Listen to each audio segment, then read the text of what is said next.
Well, I think we're a couple minutes after, and maybe we should just get started. Everybody good with that? You bet. Welcome, everyone. Thank you for being here. I'm super excited for our program today. So I'm so glad you're all here to see it. How about if we get started with the Pledge of Allegiance? We could get that up and going, Mark.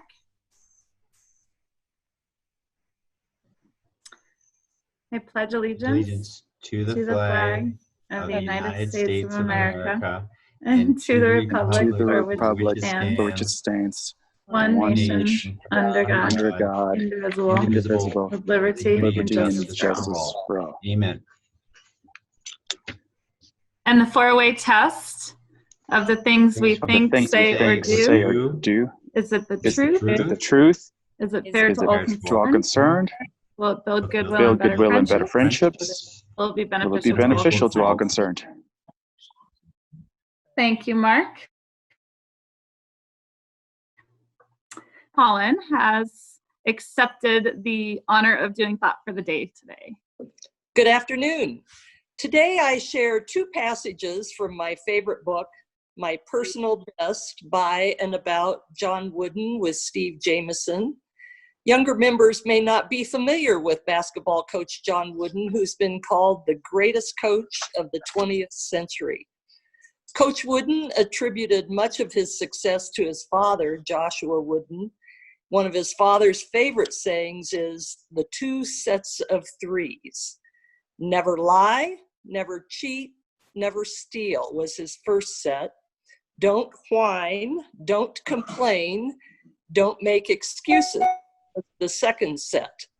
He believed you should do your best, and if the results were unsatisfactory, keep quiet about it and work harder next time. The book is chock full of wisdom, and it makes a great gift for a young person. I cannot leave without sharing John Wooden's definition of success. Success is peace of mind, which is a direct result of self-satisfaction in knowing you did your best to become the best that you are capable of becoming. And Mark has posted the famous pyramid of success, and if you have not looked at it lately, I encourage everyone to study it. Thank you very much. Thanks, Kit. Thank you, Kit. That was great. And Steve Weiss is up today for our Steamboat Minute. Good morning, everybody, or I should say good afternoon. So I guess the Steamboat Minute is about me, right? You know, I don't really like talking about me too much. It's just not what I do, but I'll give it a shot. First off, my big brother is a Rotarian in North Carolina. He'll probably be out here this fall, so he's planning on coming to one of our meetings. I was born and raised in Pennsylvania. Between my sophomore and junior year in high school, my family moved to Milwaukee, Wisconsin. I went to school at Miami University in Oxford, Ohio, graduated from there in 1982. And shortly after that, I started to work with a printing company by the name of R. Donnelly & Sons Company, and started in their Lancaster, Pennsylvania operation. I moved to run a service center for them in Minneapolis, Minnesota, and then moved into sales and sales management out of Chicago. And in Chicago is where I met my beautiful wife, Mitzi, who many of you know. And we raised 2 sons in Wheaton, Illinois, and spent a lot of our summers coming out to the mountains on our family vacations and just absolutely loved it. So when it came around for them to start looking for colleges, they chose Wyoming and CSU. And because of that brought us to Steamboat. And so we basically just, like everybody else, we got the bug, fell in love with it. And what was going to be 2 or 3 week visits every year, it turned out to be 3-6 months visits every year and longer, and finally made the move. So just really happy to be here. Our timing was perfect with everything that's going on this year. Glad to be here. And that's it. Long enough? Thanks. Too short, too long? Perfect. Thanks, Steve. We're glad you guys are here too. Now we're going to move into announcements. Let's start off. Is John Weibel on the phone? On the call? I don't think I've seen John. Oh yeah, I see him. Okay, there he is. Yep. Yeah, so anyway, I'm having my farm to table dinner in less than 2 weeks now. Yay. But because of the need for social distancing, I am seeking out any volunteers that might be able to loan me some tables and chairs, because I'm going to need more tables and chairs than I would have expected or have for this year. And then if you know people that are, I'm trying to get a list of people and try to have arranged seating, which I hate to do. But if you know people coming and want to sit with them, if you can let me know, that way I can put everybody at tables together with not having more than 6, potentially 8 people at a table. And in case of bad weather, we'll be eating in the shop, the barn, and the milk parlor, as opposed to under a tent, because I would need lots of tents. So, and that is about it. John, what's the dates again, please? The date, excuse me. August 1st. And what time? 5 to 9. Okay. Give or take. If anybody would like tickets, we still have about 13 left. And you can email me. Angela and I are maintaining the list.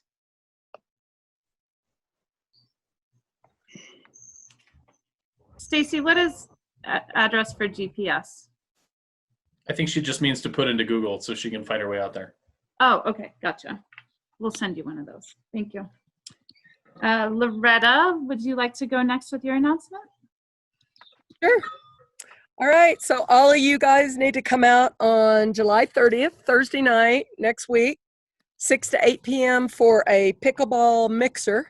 Everybody bring their own drinks and a chair if they want to rest while they learn to play. And Sean Pummel, our pickleball coordinator, is going to be there to help people that have never played before learn the rules and how to keep score. And I think it'll be a lot of fun. 6 to 8 is a really nice time to be outside now. So everybody come. It's a free event, and we'd love to see you all there. Loretta, you don't need to sign up for that. You just want people to show up. Is that right? Yeah, I mean, we can handle 32 players playing on the courts, and then we have a area of grass and a big tent out there that if you're waiting to come in, we can do that. So I think we'll be okay. Wear a mask when you're not on the court playing, please, and keep your distance. We've been very fortunate. Everybody's still healthy at the center, and we've got a lot of people come and play. I do want to tell you, John, I wanted to come to your dinner so bad, but our biggest event of the whole year starts the day after this mixer on Friday, the 31st. And we have 200 people coming for the NTRP tennis tournament. And we have to play it all outdoors. So we're freaking out a little bit about keeping everybody safe. We have 303 matches to put on in 3 days outdoors only, because the governor's mandate that we must wear masks indoors now. So wish us luck. I wish I could be at the dinner. I know it's going to be awesome. Hope you'll do another one before a year from now.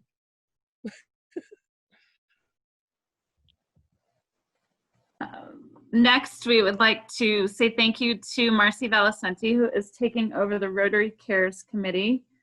She's a natural for that. She's so good at sending out thank you notes and recognizing people. So she is going to be busy, because the next 2 announcements are that Tim White had his baby on June 25th, 6 pounds, 14 ounces, a little boy named James. And he says that everybody's happy and healthy. And Bethany just had a baby girl yesterday, River. And I haven't gotten any more details on that, but it sounds like she is relieved to no longer be pregnant. I don't see Ellen Kendall on here. Is that right? Ellen. Okay. Ellen asked that everybody keep an eye out for the sign up for the farmers market volunteer sheet. That's going to be on August 15th, and the volunteer slots are going to be in 2-hour increments from 7 to 4 that day. I believe Meg is helping her right now prepare that sign up sheet, so we'll get that out shortly. And then Philip Boland, did you want to make an announcement? myself. If I can unmute myself, yes. You're good, So Phil. I don't know, you guys, you know, we always do something with Shelter Box some of the time. There's a gal that's a 20.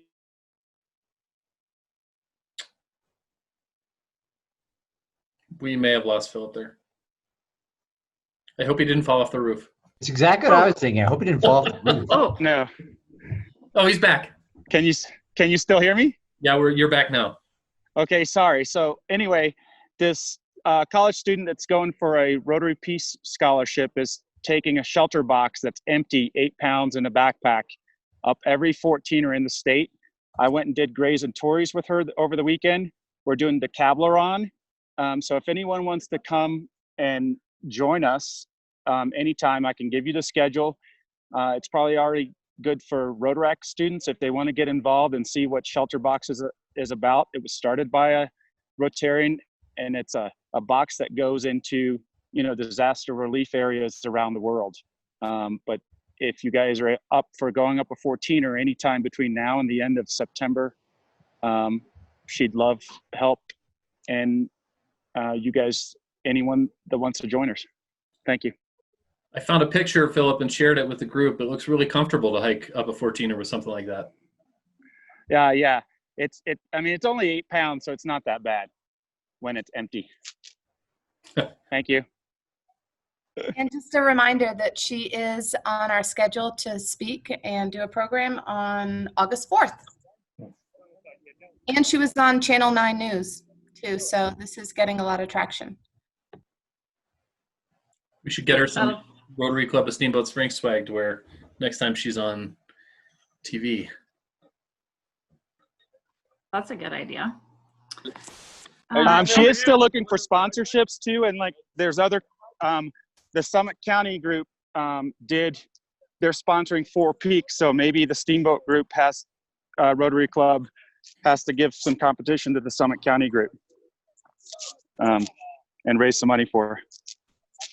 Thank you. Thanks, Philip. Loretta, I see your note there, and I think Thursday is July 30th, correct? Yep. Okay, so July 30th for that pickleball mixer. Any other announcements before we move on to the program? Yes, my announcement about next week's program. Go for it. Thanks. So we're going to be at the Botanical Gardens, a Botanic Garden rather, on the 28th, next Tuesday. It's going to be an outside event. We all have to bring our own chairs because they can't sanitize 50 chairs or so. So please bring your own chairs. There's going to be a tent, but because of the social distancing, recommend hats just in case some people are not under the tent. Bring your own picnic. We'll be absolutely fine. We're not catering this. And the new executive director, Jennifer, has offered to do private tours at 10:30 on Tuesday. So if anybody would like to participate in a private tour, just reach out to me and let me know. And I'll give her a call and let her know how many. It can only be groups of 9 plus the leader, so 10 people. But she's willing to do more than one. So if we have a lot of people who would like a little tour at 10:30, that would be good. So just let me know if you could by this Friday, and you can just email, text, call, whatever. Thanks, Joanna. And I'm going to need, sorry, what was that at the end? I just said if you have any questions about this, just let me know. Yeah, and I'm going to need some help. I'm out of town next week, so I'll need someone else to help manage the virtual Zoom. And I don't see Rabisa online, so I'll volunteer him. He got voluntold. Yeah. Thank you, Joanna, for that. I also I just got off the phone with Rex right before this meeting, and he's agreed to have August meetings on the back porch at Rex's. So we're going to work out the details of that, and they will do, they'll treat it like a restaurant. So there won't be any tables larger than 8, and they're going to do food, and we'll continue to work that out. But super grateful for Rex for making that available and giving us a place to all get back together. So there's no more announcements. I am so excited to introduce Orlando Ochoa Mendez, which is really hard for me to say because the first time I met him and I said Orlando and he said, my friends call me Orly. And so I've never turned back from that. About a year and a half ago at a Rotary meeting, Meg Moore stood up and she said, if you can go to Cuba,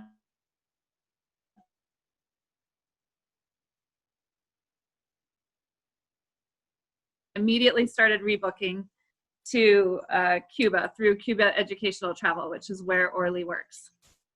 Took us a long time to get there. Our flight got canceled. We were about a day late. And we finally showed up. We were so relieved. And all of a sudden we went, how are we going to know who we're looking for? What do we do next? And we walked out of the chain area. And there were all these people there fighting their parties. And this guy reached out and he said, Jillian, Mike, Kane, Olson, I'm Orly. And I said, how'd you know that was us? And he said, I know my people. And I mean, we just hit it off from there. He is one of the smartest, warmest, and most interesting people I've ever met. And after spending 7 days with him, when he dropped us off, I was fighting back tears, not knowing when I was going to see him next. I've always wanted him to come and present to you all. I was hoping it would be in person, and I think we will still make that happen at some point. But in the meantime, he's agreed to do it via Zoom. So please give a warm welcome to Orly. Thank you, everyone. I'm so flattered right now. I don't even know how to start, but I think I should start by saying, well, I'm a Cuban guy, 32, almost.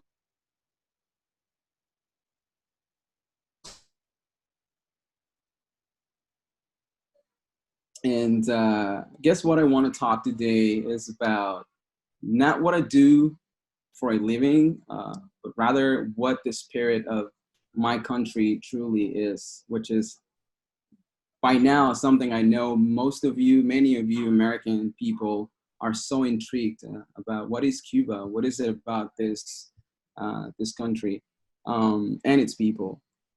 When I was 18 years old, I made a big decision in my life. I just graduated from high school. I was on my way to college, and I decided not to go to college simply because at the time, for me, it didn't really make sense. I was not going to make any money after graduating from college. I mean, living in a country like Cuba, where you really have a degree, and at the end of the day, you work for the government and don't make much money. To me, it didn't really make sense to do that at the time. My mother punished me for that big time. She sent me to the Army instead. And I said, oh boy, now what am I gonna do? I don't have the job I was supposed to get. I am not going to school, and I'm gonna be here for 2 years. I decided to teach myself English. I did that in the span of 2 years. And I only did that because, if we can pause this picture right here for a second, because I want to go, this is so in tune with, I think I embraced that spirit that most Cubans have. If you cannot get something, just work hard for it and get it, and fix things the way you can. What you're seeing in these images, which by the way, were taken by my wonderful girlfriend, Kasia Trojak, during her first trip to Cuba in 2016. These images are a representation of that very same spirit I was trying to pursue at that time when I had made that decision and I wanted to improve my life. Cuba is a very unique country, I would say. Our economic system is far from being effective. Our relations with your country are not the best, which has led our country to develop in a very particular way. If you came to Cuba today, the first thing probably you would feel is like you're in some kind of time capsule. All these images you're seeing here are a representation of the everyday life for Cubans. I mean, long lines to get on the bus, long lines to to buy food or just anything you can imagine, from toilet paper or soap. I feel like all these burdens and all these necessities have shaped the way we feel, the way we interact with the world. The reason I wanted to learn English was because at the time it was impossible for Cubans to leave the country for any reason. It wasn't simply possible. You can just book a ticket and go somewhere, even if you had the money. I mean, we didn't even have passports at the time. I'm talking about 2008. So in my head, the only way that I had to kind of get to know the world and see what was really going on outside, because also at the time there wasn't any internet in the country, was to learn a foreign language that would allow me to connect with people and find out what other people were like. Let me tell you, growing up in a socialist kind of communist country that has had this bad relationship with the United States, at the time, my opinion of Americans was not the best. I'm not gonna lie. Today, I am proud to say that I was so mistaken. One of the things that I've learned through the job that I've been doing for the past 5 years is that we're not so different. Actually, seeing you do this, you do right now, reminds me very much of my own neighborhood and how people come together to make announcements, talk about their problems and their needs, and the love and care there is in our communities are just as big and as great as the one you're showing right now. So with that being said, it's hard to explain what Cuba truly is.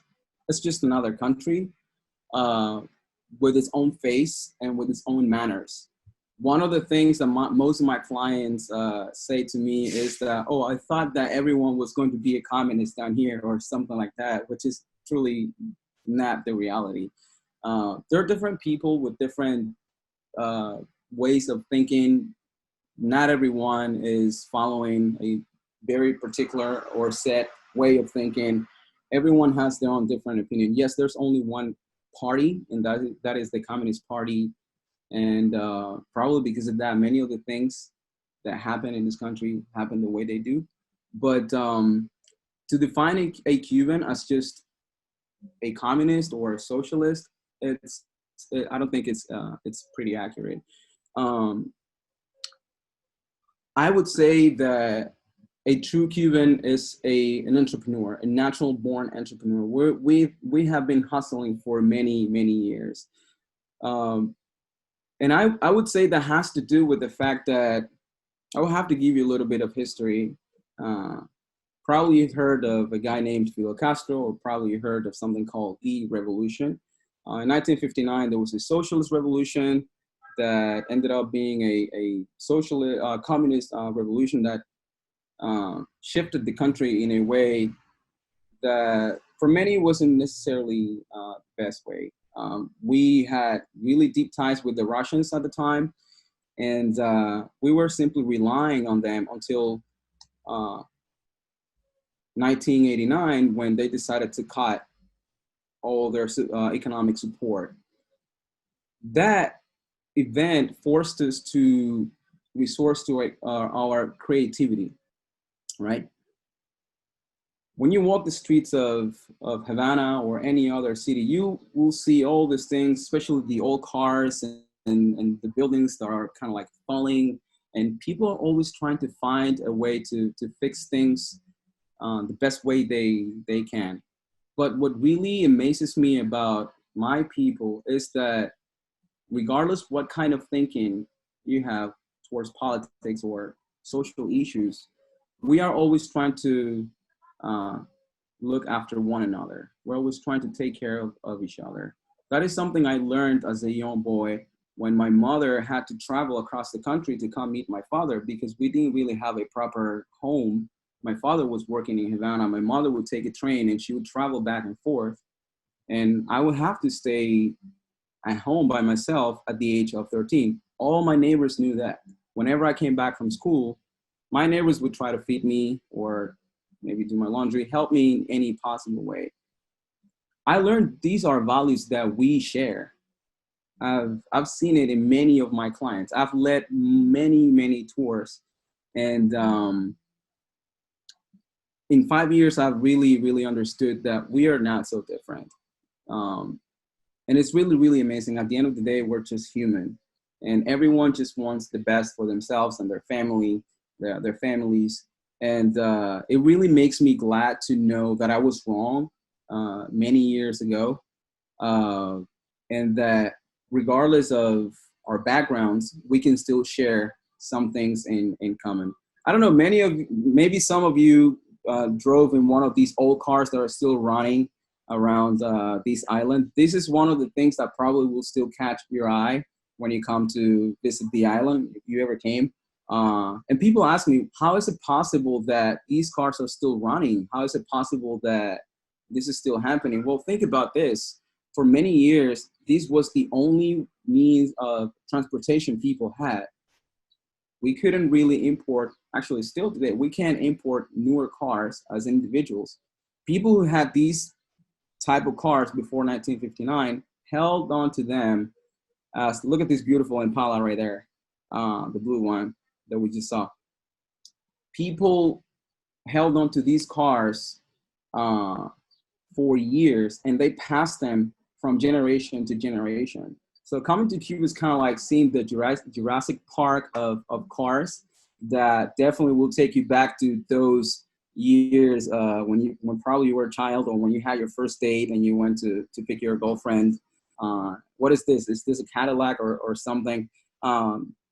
Another thing that really amazes me about Havana in particular is the colors. And this is not something we're doing because we want the city to be more colorful. It's just because of necessity. You're trying to fix your house, and let me wait for that bus to just pass. You're trying to fix your house, and you go to the store, and probably you will find something that is the only thing available, and maybe the paint is pink, and that's the color you will paint your house. The color you will apply to your house, because there's nothing else. We always have to find ways to go around our problems, our necessities, but always try to put a smile on our faces. It's funny because many people claim that one of the things that we have, the only luxury that we have, is time. Time is something that we seem to never run out of. We're always trying to take things one step at a time. Hey, why rush? Which sometimes is not a good thing. You saw that image of that building. Hey, why rush fixing that building? Yeah, buildings do collapse due to the lack of maintenance and things like that. Meaning that we're always trying to do something, and we're always trying to learn from each other. I was commenting the other day to Gilliam as we spoke at a dinner table. So we had this virtual dinner. In Cuba, a regular Cuban folk would just go to the bus stop, and since time is this unlimited resource that we have, the bus might not come in an hour or so. So you just sit there and start talking to random people, and by the time the bus has come, you have become friends with that person. There is a particular and unique way that we have to relate to people, to our people, that I have never seen anywhere else in the world I have been to. I don't know exactly what it is, but I think it must be that necessity that all of us have to find, whether it's food, whether it's paint, whether it's, I don't know, a cell phone card to log into the internet, which by default makes us show compassion for our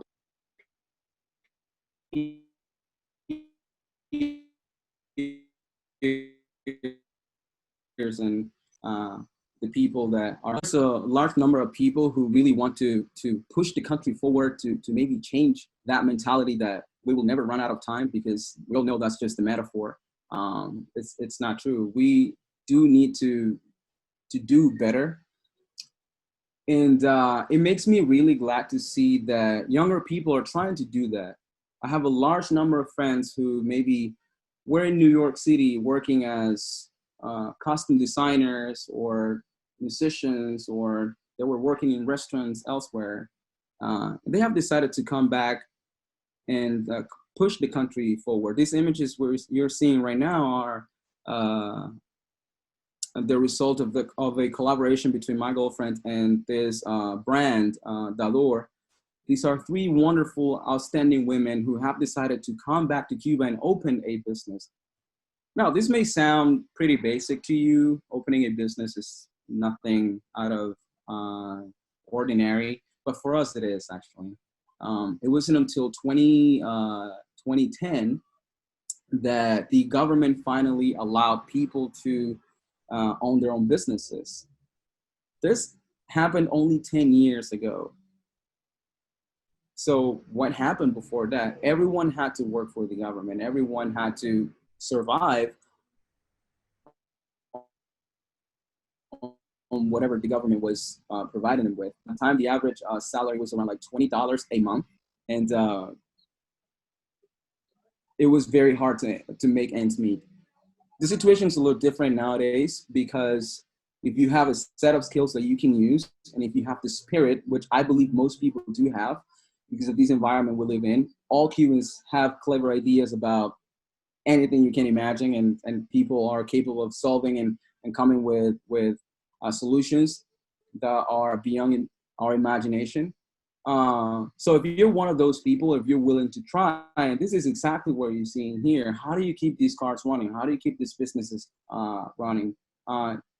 You can become a little more successful. I am an example of that. I decided to maybe like think a little bit outside of the box and push forward. There are a lot of limitations. For instance, the access to the internet, the fact that I can be now talking to you like this with no interferences of anything like that.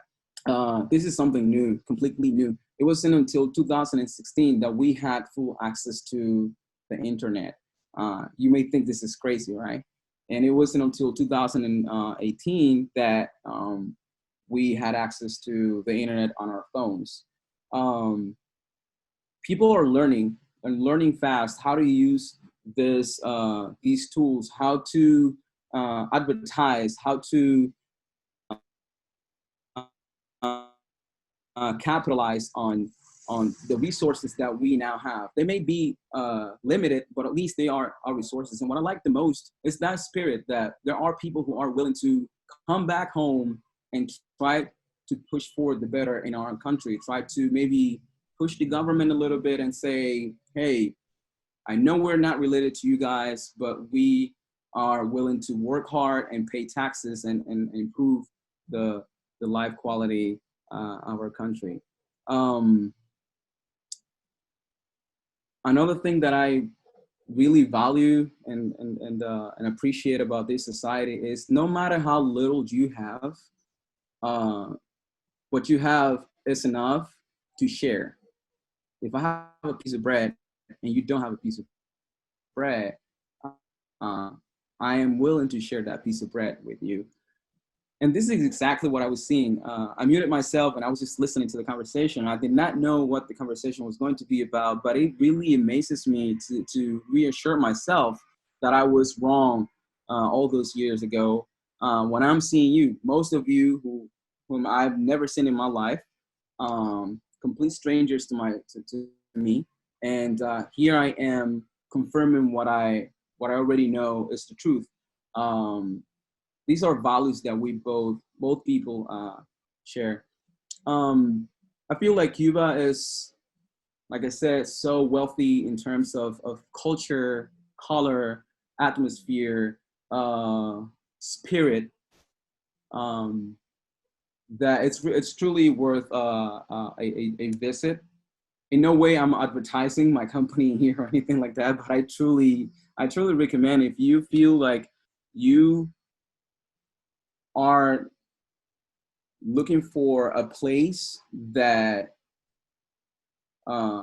will fulfill your needs, your hunger for knowledge, a place where you could also help people and learn from those people, from their personal experiences, I would say definitely Cuba is one of those places.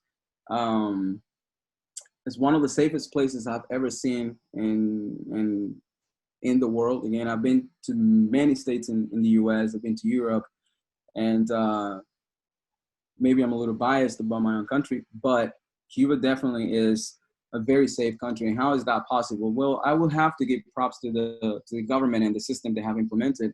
You have a country where you will not find any gangs or any drug dealing situations, or there are no guns on the streets, but instead there is a high number of educated people, not only educated, but highly educated people. You can assure yourself that you are in a safe place. I'm not saying that it's 100% safe. Things still happen here, right? But it's truly worth a visit. It's funny, this guy driving this bus, he might be a doctor, he might be a surgeon. This is where I find myself with this sweet spot, but it's also a little bitter because there are so many people who are capable and trained in this country. But sadly, and I have to put the spotlight on that topic, money is the factor that kind of like drives us around. And at the end of the day, all of us, you guys in the States and us in Cuba, all we want is to put a little bit of food on our table, right? And it's hard for some people, even for professionals sometimes to kind of like do that. And people sometimes have to resort to lower skill jobs that maybe pay them a little more. I mean, look at me, I'm a tour guide. It requires a lot of skills, but I make more money than maybe, I don't know, maybe an engineer. It's sad, but true. That's one of the things I hope that changes in my country. I hope that in the future, not too far from today, things like that change, because the people deserve that. I mean, you work hard, you go to school, you study, and then you get a job that doesn't really matches your caliber.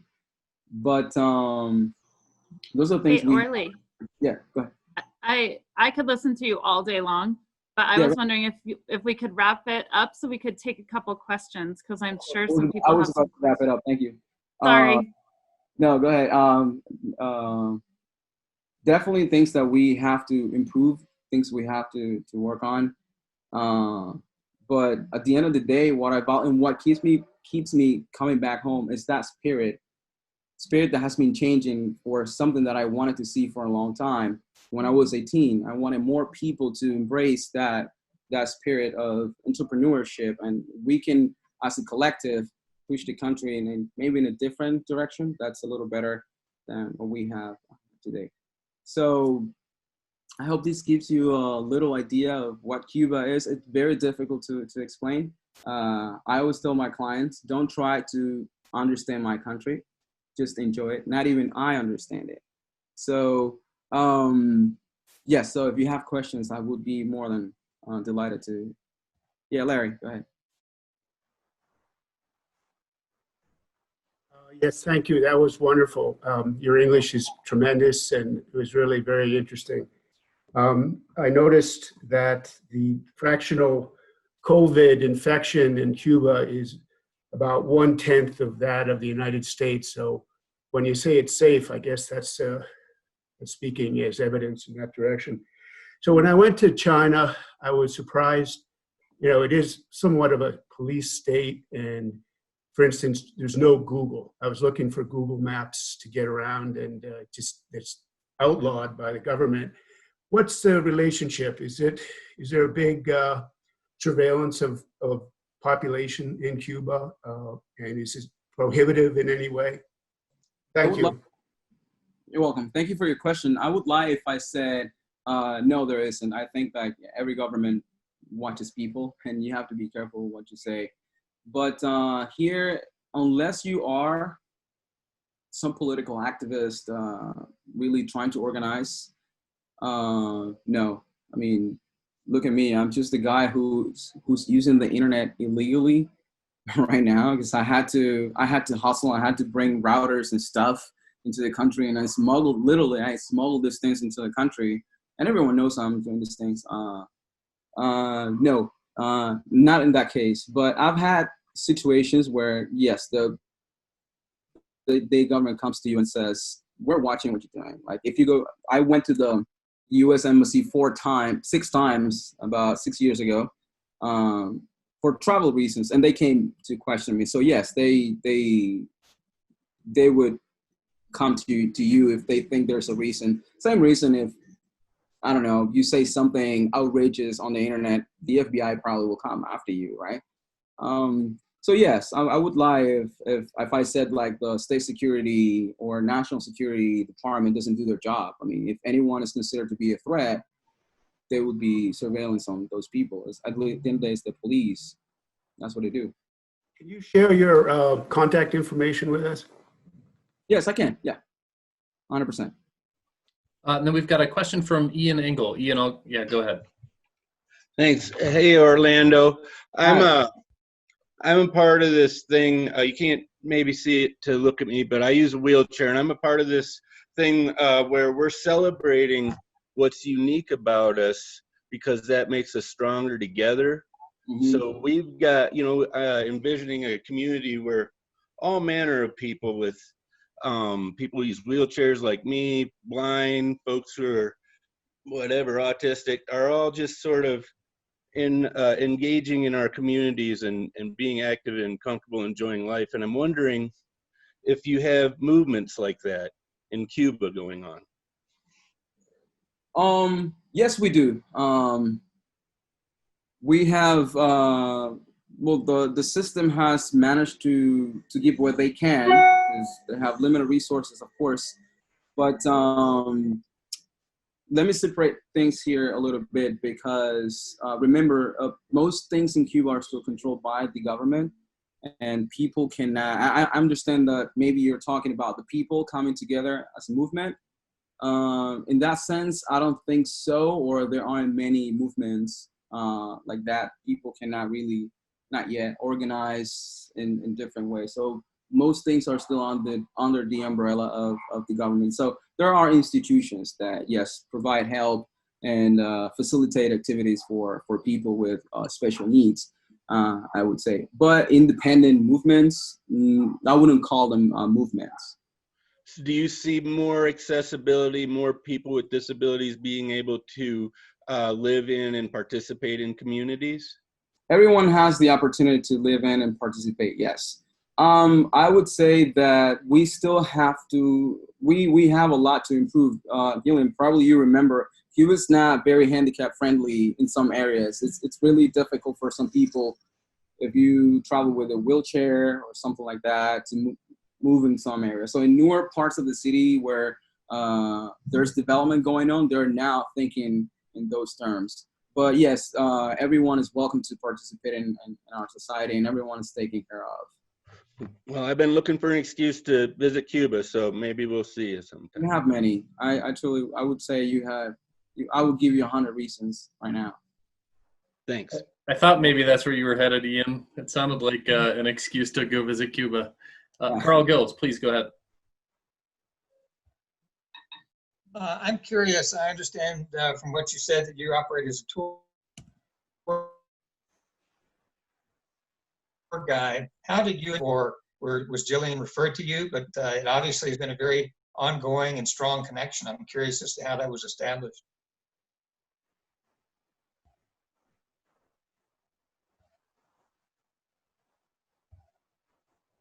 Frozen. Oh no. Sorry, say that again. I kind of lost you right there for a second. I'm sorry. I understand that you're a tour guide, yes. And I'm interested in how you and Jillian got connected, whether she was referred to you or whether it was purely happenstance. But how did you get to be her tour guide? Oh, so I work for the company that she got in touch with, and I ended up, it was my assignment for the week. It was simple. Like, I have a schedule, and She was my assignment for the week, and I truly enjoyed it. I loved it. I really loved it. Does that answer your question? Yes, other than the comment that you were lucky that was an easy assignment. It's not always that way with Jillian. That is actually correct. I would say most of my assignments are easy, but there have been times where people are not that easygoing. However, I have to say something I've learned doing this job. If a client is not 100% self, because people are entitled to certain things for a reason, right? So, for instance, if I haven't given you a single water bottle in a day, you have the right to be mad at me because that is my job. Or if I don't inform you that of a schedule change, you have the right to be entitled and demand for answers, right? So I've had those difficult clients sometimes, but I have made them difficult. It's not that they're bad people or anything like that. I have made mistakes so I have learned from that. And every now and then you do get people who are not the best, but I would say it's a 50-50, pretty much. She was not one of those though. She was great. Paul Hebert.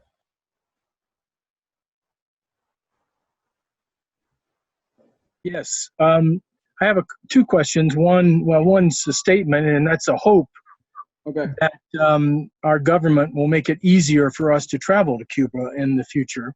Mm-hmm. And we're hoping that will occur rather soon, at least by the first of next year. My question is, how is the Cuban, your medical people handling the COVID-19 situation, and what is the situation in Cuba right now with COVID-19? Great question. I also hope that travel can be resumed in the easiest possible way as soon as possible. Not only my business and my family are depending on that, but also you guys are missing a lot of fun. I agree. In regards to COVID-19, I would say they have done a fantastic job over here. I was one of those who really criticized the system when the whole thing started happening. I was in direct contact with patient number 7 for 8 days when he started developing the symptoms. I took him to a hospital. He was sent to a hospital, and eventually he was evacuated. He was sent back to the U.S. Now, they assigned a doctor and a nurse for 14 days to me. Can you imagine that? I was assigned to one doctor and one nurse. I say this and I still get goosebumps, right? These women, the two of them, they would come to see me 3 times a day, and they did that for 14 days in a row. See,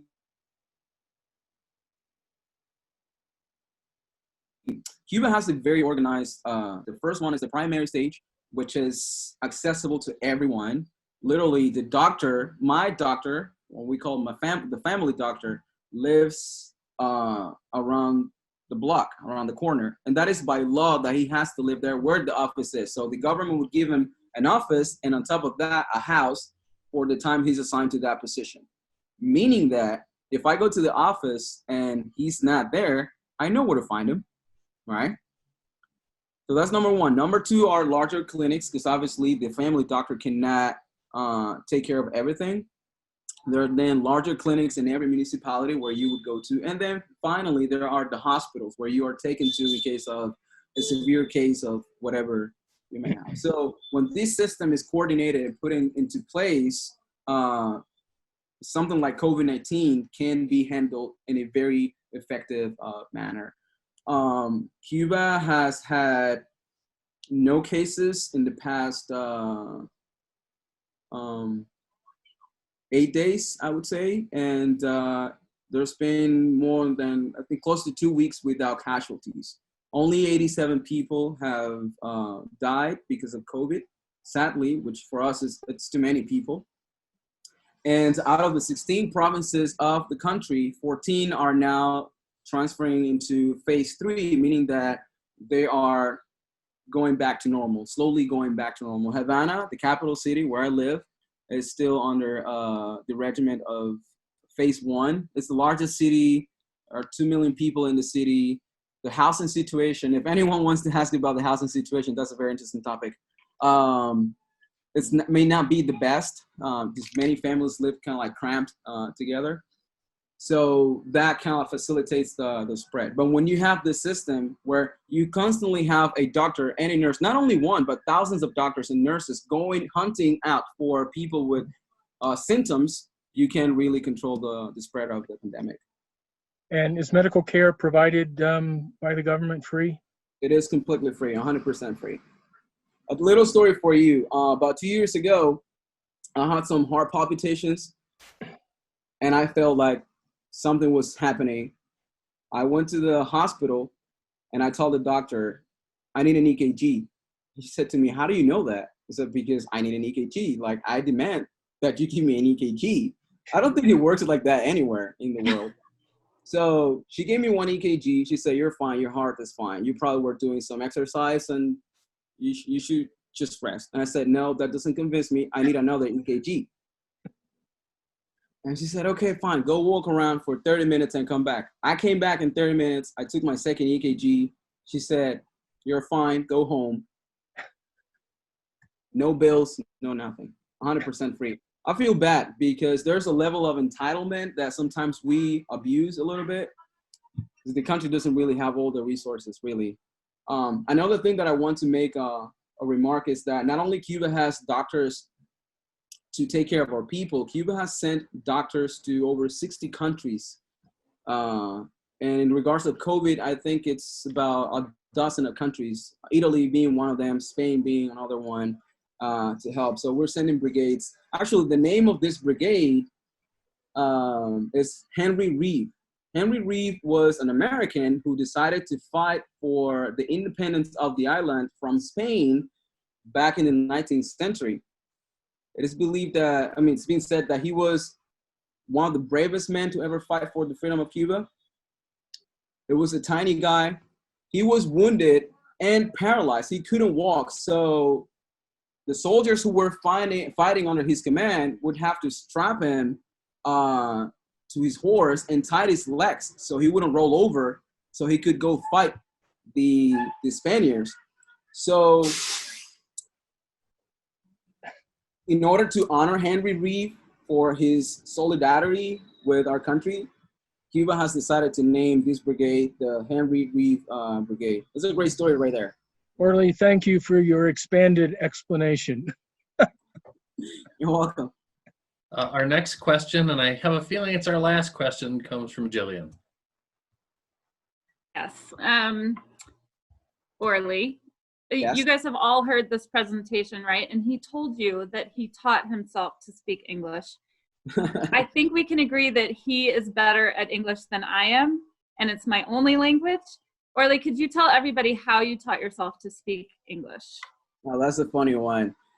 Well, it all started when I was in high school. I was a huge fan of a rapper who goes by the name of Eminem. I don't know what it was about him, but I loved the guy. I loved everything about him. And as a high school student, I would brag that Eminem was the best thing that ever happened to music without even understanding what the guy was talking about. If you excuse me, there's a storm outside. I need to close the door real quick. Hold on. That is a funny story. This is great, Already. Jillian. So glad you did this. So one of my friends called me out and said, hey man, listen, you're becoming a little annoying with the Eminem thing. And we agreed that yes, he's great. But the point is you don't really understand what the guy talks about. So how could you possibly claim he's this wonderful lyricist? You don't really understand his music. I was like, oh my God, that's true. So I called a friend of mine. At the time, there was no internet, no nothing, right? I called a friend of mine and said, hey man, listen, I need your help for a schoolwork type thing. Could you download these lyrics to one of the Eminem songs so I can print them out and kind of like memorize the lyrics? Those were the lyrics to his song, Lose Yourself, which back in 2003 were really hot. I memorized the lyrics without even really understanding what it meant, right? And I went to school just rapping those lyrics. that was my first kind of like approach to English. Later on, like I said, I graduated from high school, decided not to go to school. My mom punishes me by sending me to the Army. And I decided that I wanted to learn English. I was curious already, and I just wanted to try it. So I had to put a lot of time. In the Army, I had nothing but free time. So I decided to put 6 to 8 hours a day for 7 days a week for 2 years to teach myself English. I did that. It was nothing but discipline and hard work. I used Eminem's music as my motivation every day. I wanted to understand more and more and more. Sometimes I was frightened when I found out what he was talking about, but the level of vocabulary that he gave me was really unbelievable. After 2 years, I was capable of speaking, but not quite fluent. I knew the words, I knew the grammar, but I wasn't able to communicate things in the correct way. So I noticed after having met some friends from Canada that I was doing something wrong. And this is the fun part. I would say, thank you very much. And people would look at me kind of like trying to say, I understand what you're trying to say, but that's not how you say it. So I was thinking, what am I doing wrong? Soon after that, I understood that for me to speak better, to improve my English, I had to mock their accent of a native English speaker when they spoke Spanish. And this is when I started acting funny. I would go home, stand in front of the mirror, and start talking to myself in Spanish with an accent like this. Hola, quiero comer pollo frito. Me gusta mucho hablar con todos ustedes porque me dan la oportunidad de ser una mejor persona. By doing this little game for another year, I really understood that I was rolling my R's too hard, or that I was not emphasizing on the right. I mean, I was not stressing the words in the right way, or this and that. And that was just the beginning. It's been a long journey for sure. I think that that's why I appreciate every single opportunity that I have to speak this language, which for me has opened so many doors. Look at me, I'm just I'm a regular guy from Cuba, talking to you about my country. But yeah, that's in summary, that's how I did it. Just basically by listening to a lot of Eminem music, sitting on a rock, trying to figure out the grammar, how to say things. So Orly, so we could learn Spanish by speaking speaking English with a Spanish accent. I totally believe that. First, that's how we learn Spanish. First, you need to learn the grammar. If you know any Spanish speaker, listen to Latinos. These Latinos, American Latinos, speak with a different accent, right? Puerto Ricans, Mexicans, when they speak, listen, what are they doing wrong? And then try to imitate that, and that will take you very far. I'm telling you, I am an example of that. I'm no superhuman. I don't have a super brain.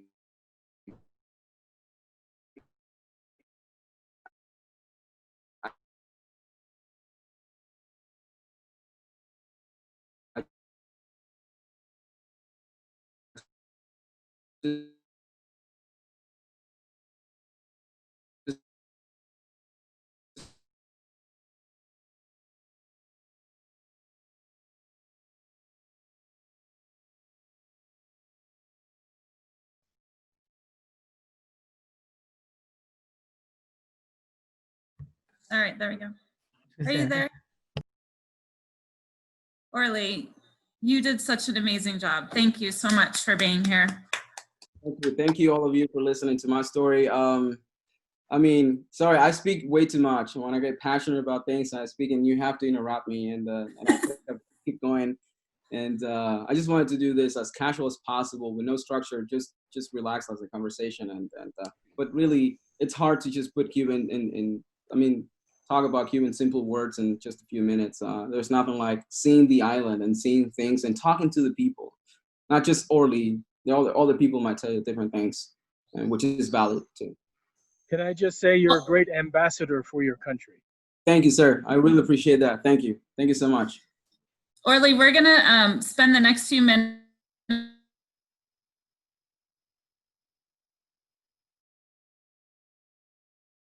doing what we call good time to stay on. I think you might enjoy it because I have a feeling there will be some comments about your presentation. if Okay, you have well, another 20 minutes. I'll be glad to stay here. I'll silently stay here and watch and listen. Awesome. Thank you so much. PJ is going to do good news today. And just so you all know, last week's Spirited Good News raised $750. So congratulations. Great job. Wow. Thanks for the pressure. Appreciate that. I think all of us, you know, really the honor today would be in honor of Orly. Orly, you're incredibly articulate, really represent Cuba incredibly well. And I don't know if you noticed, I think we were up to 42, 43 people watching and listening. And something tells me you're going to have some visitors down there as soon as we can get things reopened, so to speak. So with that, I want to turn it over to everybody in regards to sharing some good news. So let's see some hands raised up. I see Jim Steinberg waving. Why don't you go ahead, Jim? So we just got back from a week camping in the Daniel Boone National Forest out in eastern Kentucky and had an absolute fabulous time. We rented an RV, so we didn't have to come into contact with just about anyone. And so it's a great, wonderful, safe way to go. And it was wonderful. The dog got to spend most every day in the water, which for a water dog is really fun, and really tired him out every night. So I've never seen him that tired. So we had a good time, and a tired dog's a good dog. So, but we're happy to be back, and after our first RV adventure, and it was great. Thanks, Jim. I see Paula has unmuted herself, but Paula, before you get going, I just want to let everyone know that my connection is really unstable today. So if I go silent, just please continue without me. Paula, go ahead. This Paula or the other Paula? No, you, Paula. You're the only Paula in my heart.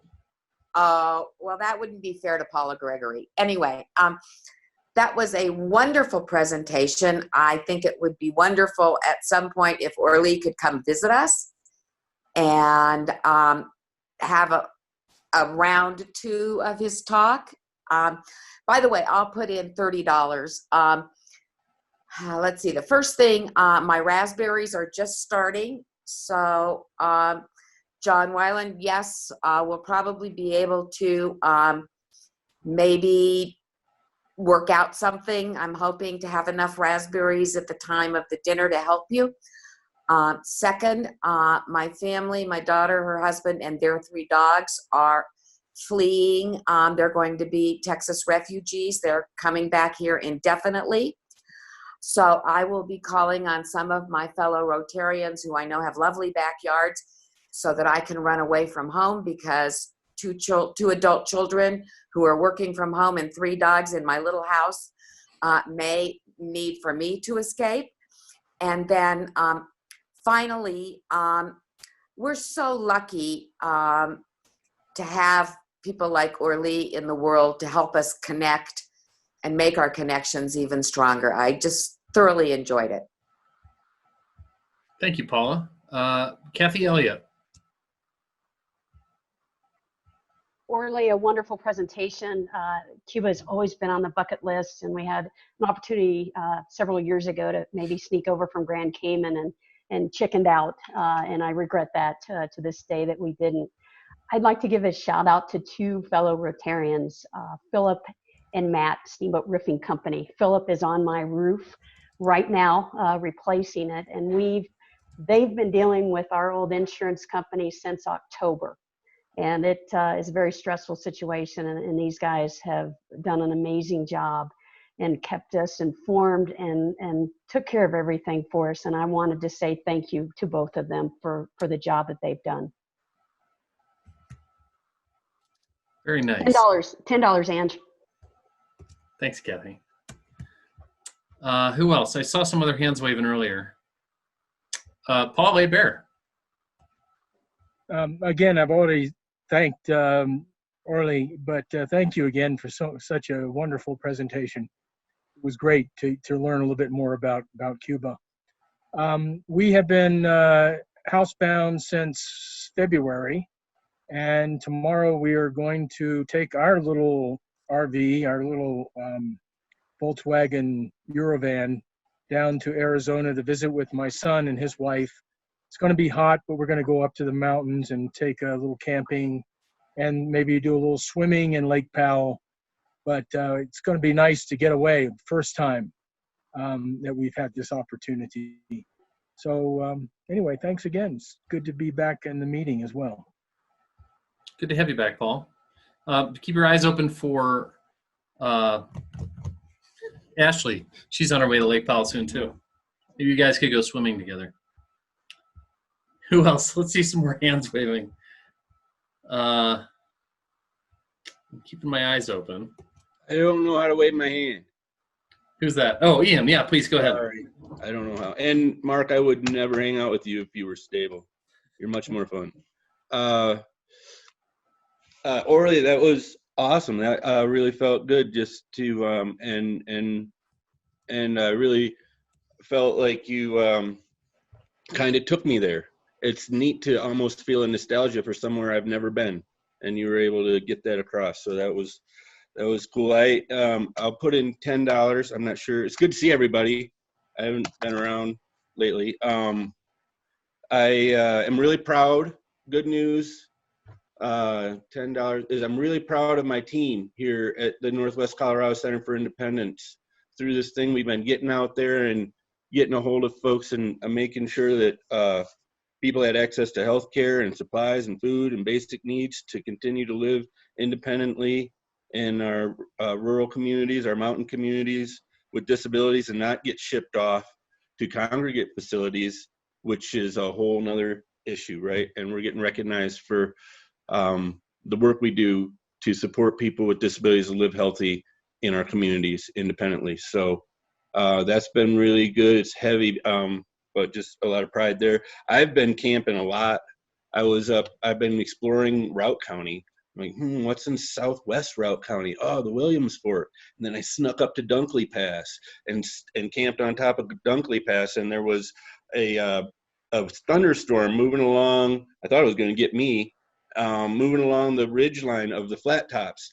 And there was rainbows and alpenglow and lightning, and it was just in the biggest field of columbines as far as I could see. And coming down to get into town to work for the morning, and surprised a moose, a big bull moose, and he was all legs. It took him a while to get himself up underneath him. His eyes were all big looking at me. We had a real experience. He was startled and looked kind of goofy for it. Zoom has been enjoying getting outdoors as well. It's been a beautiful summer, and I'm grateful for that. Awesome, Ian. Thanks for sharing. Good to see you back. Thanks for all you do in the community. Holly, were you waving around? You were just showing Ian how to wave? That's fair. How do you wave? That's funny. That's one way. I prefer it if you raise your hand. It's a lot easier for me to see that way, but the waving is fine. Speaking of which, any other takers? Trying to see. Ange. Just thank you, Orly. That was an amazing presentation. I'm a huge M&M fan. On the second note, I didn't know we had so many klutzy Rotarians. Thank you for everybody who reached out yesterday when I gave a call out to see if anybody had crutches. There are a lot of you out there who have crutches. Obviously, we need to do another Crutches for Africa drive. But anyway, thank you. I got them. It was amazing how fast it happened, and just the Rotary family is awesome. Thanks, Ange. Tara, $10. I'm going to put 20 in. I just wanted to say thanks to Orly, and this is one of those COVID-19 silver linings that we wouldn't have thought about doing this and being connected to somebody in Cuba without being here. So it's a good reminder that there's good things happening, and just want to thank Jillian for organizing, and I'm excited to go to Cuba. I'll raise my hand too. I don't see any others going. But Angie, you can put me down for $10 as well. Orly, that was amazing. Jillian's been singing your praises for a long time now, and I can see why. Thank you so much. When all COVID happened, we had a trip planned and canceled it, and planned another one and canceled it, and we're like, where could we go that's not too far? And we talked about Cuba, which is obviously out of the picture now, but Jillian said, well, you need to talk to Orly. I was like, I don't know, who is this guy, whatever. But now it's like, what an easy choice to make when we do. And she brought her boys, which gives me confidence in bringing my kids. So I think look for a lot of Rotarians coming in the future. But I wanted to share this also. I found this when you said there was a storm coming. That was a heck of a storm you had roll through there. That's right. And I live right kind of like south of that big chunk of clouds right there. So that's about that's right here right now. I moved north. That's so no joke. Yep. That is no joke. That's the western side of the island where you just saw there, where the capital city is on the north. Yeah, I had to look it up. And since I'm managing this anyway, I thought I'd share with everyone. Mm-hmm. And then it looks like Karen Schneider's got her hand going now too. Karen? Can you unmute yourself? God, Lori, I see you. Just give me a second, for crying out loud. Karen, are you there? I'm going to try and unmute your phone for you. Are you there now? Yes. Can you hear me now? Yep. So I had to unmute my phone while not unmuting my picture, talk about high-tech stuff. Orly, thank you so very much. Also, a huge shout out to your girlfriend and her photography. Absolutely stunning shots. And I would like to recommend that maybe our Steamboat Springs Rotary Club take a trip to Cuba. Thank you. Please do. You won't regret it. I see a bunch of calls for that in the chat as well. So I don't think that's Karen's thought alone. Was someone else waving? Oh yeah, Lori, where the heck did you go? My goodness. Mad woman. Go on. Okay. Okay, Can cool. you hear us? Yep. Can you hear us? This is a joint. Ashley, Lori, for $25. Orly, you were really amazing. And it's really incredible to know that people with so little can be so happy in life and make such a great life. When we were down there, it just amazed me, the bonding with families and how important your family was to you. And I just think you're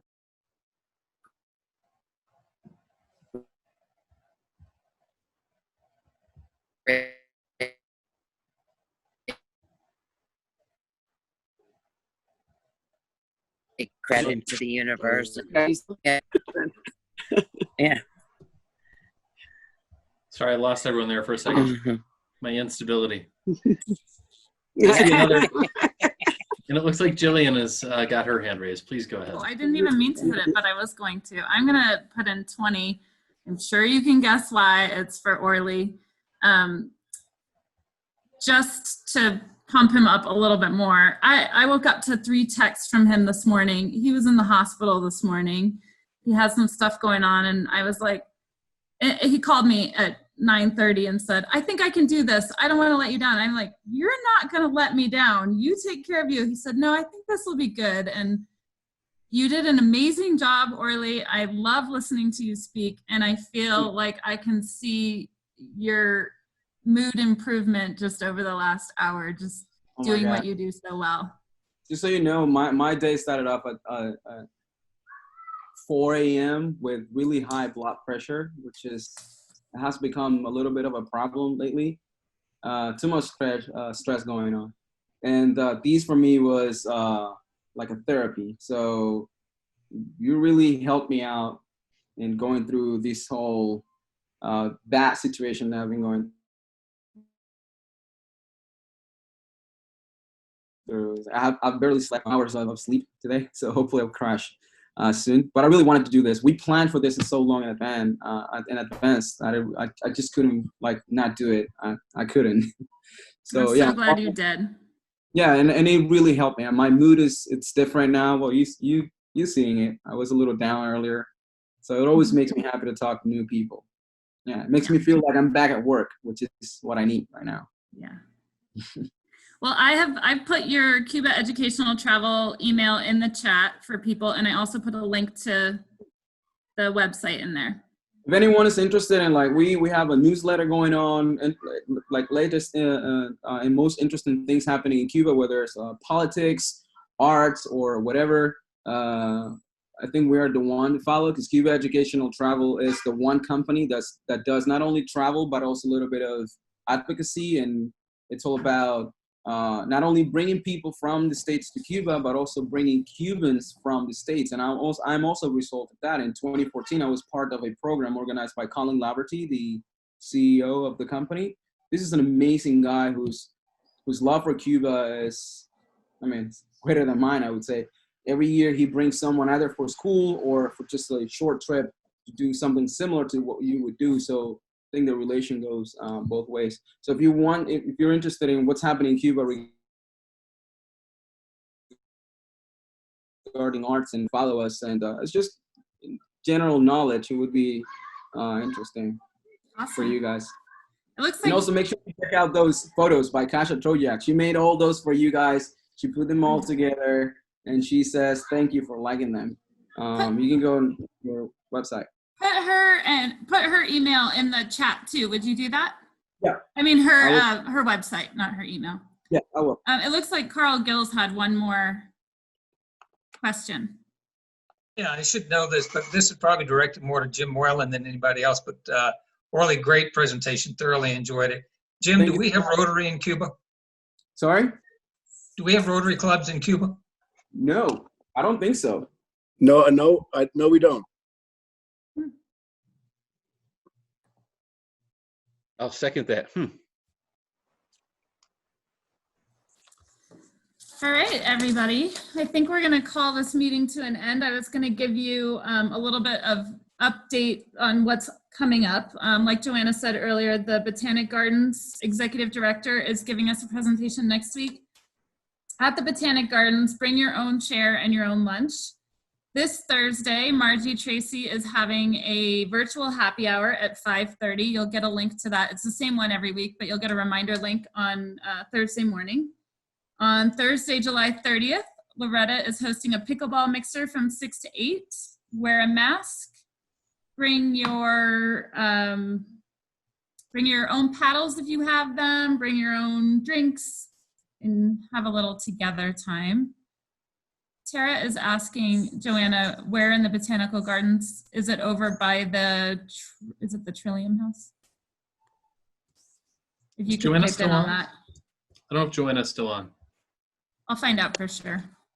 August 1st, John Weibel's Farm to Table dinner out at Moonhill Dairy. Those tickets are $150 each, and we still have 13 available. So shoot me an email if you would like to go to that.